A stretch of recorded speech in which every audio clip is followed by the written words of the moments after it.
So, yeah, I've been looking at myself a little bit more critically lately.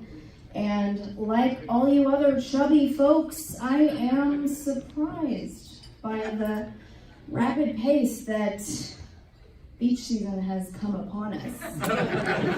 Every fucking year I'm surprised. I'm like, damn! It's fucking beach season, because all my friends are like working out. But I'm not. This body that is brought to you, by the way, by Doritos, wine, and cheesecake is 100% real, and I don't really work out. I know.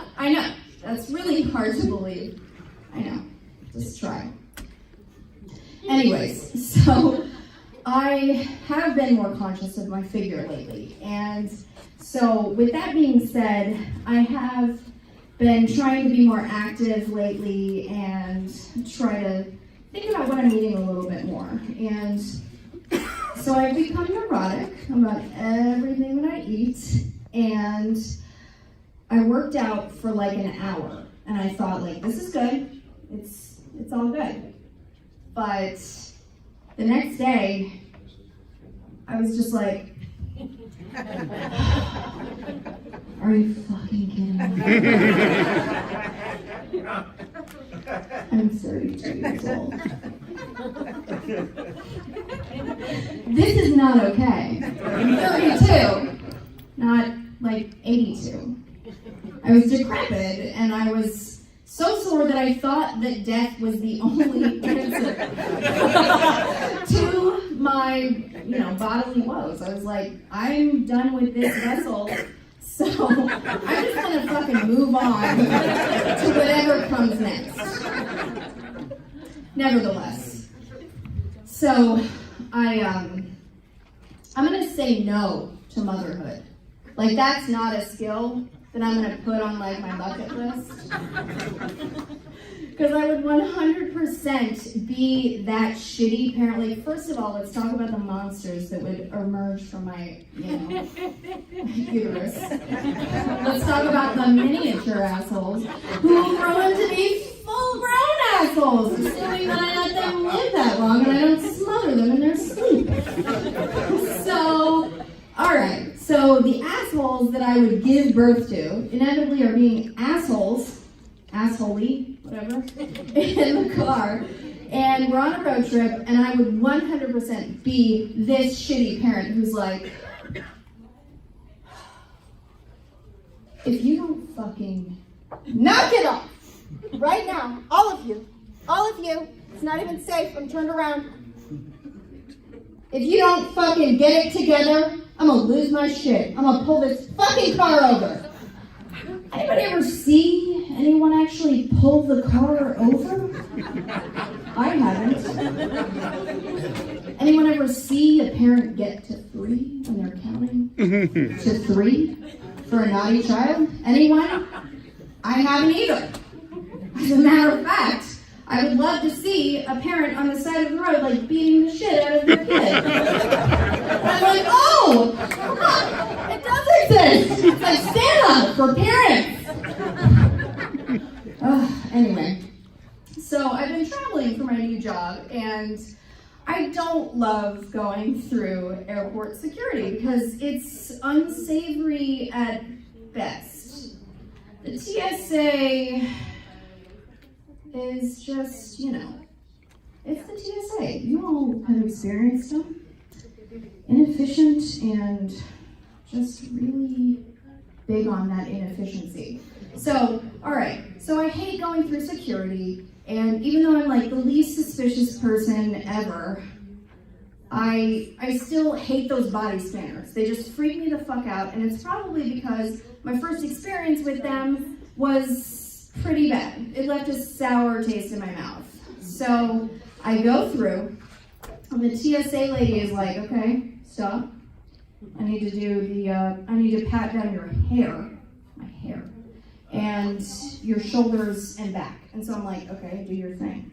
And while she's doing this TSA pat that's very official, she's looking from me over the scanner monitor and then back to me, but like she's got a fucked up fucking scared ass look on her face. And I'm like,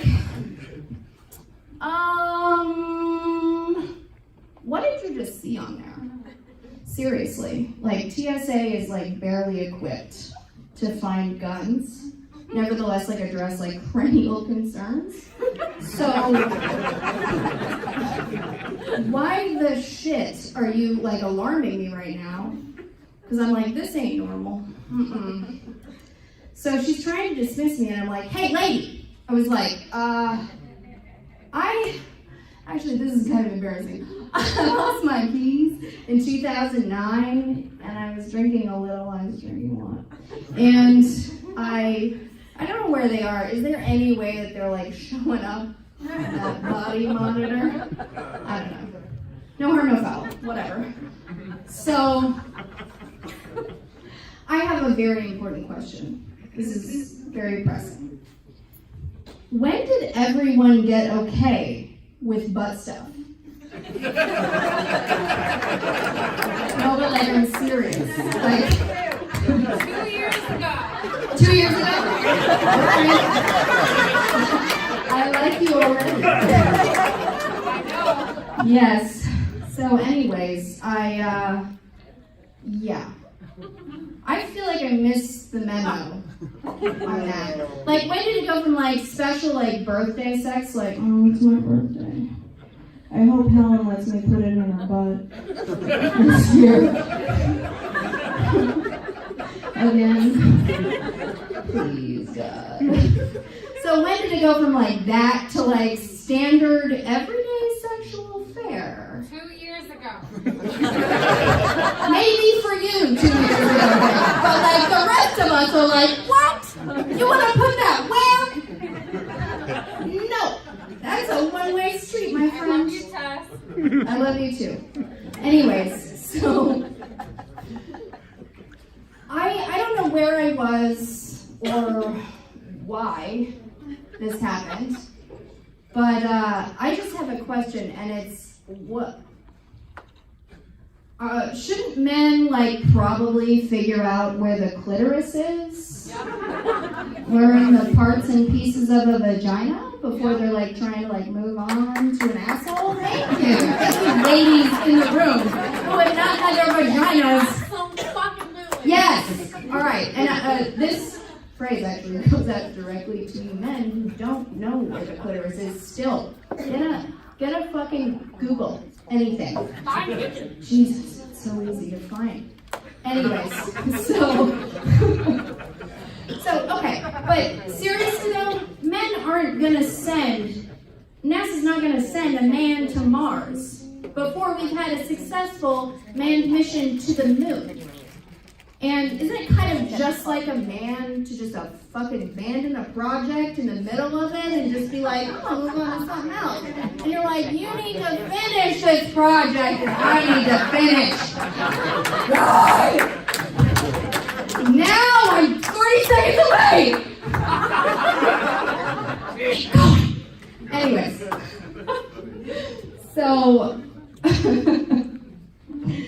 Anyways. So with that being said, I'm going to tell you now that I work in medicine, which is probably kind of alarming. You're like, I hope I never see you in any medical capacity. So I do work in medicine, and I love it. I do. But at the same time, I have always had a dream of making unconventional greeting cards. And so I have been told by a few friends lately that they are oddly specific. I disagree, but I'm going to go ahead and use you guys as a sounding board to see what you think about my greeting cards. So, this first one is kind of a reverse thank you of sorts.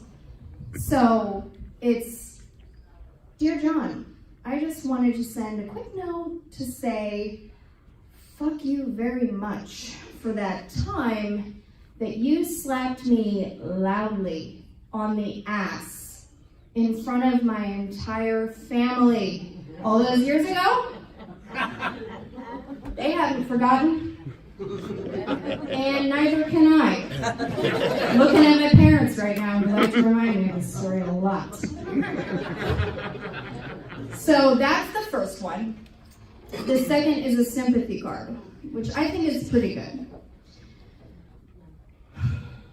My deepest sympathies go out to you in this time where you have lost access to my vagina, etc.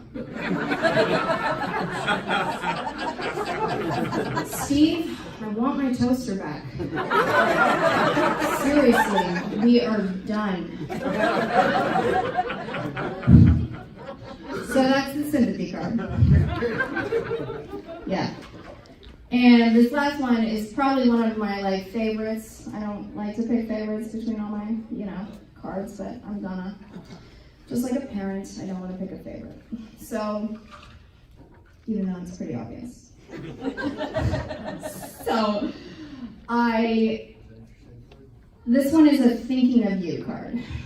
So, it goes something like, hey Toby, remember that time camping when we all thought it would be hilarious to push your air mattress out on the lake while you were still sleeping on it?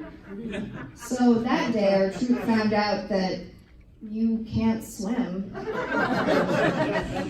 And also that you are capable of making that high-pitched scream, which sometimes I still hear when I'm having a nightmare. I don't know, it's really fucked up.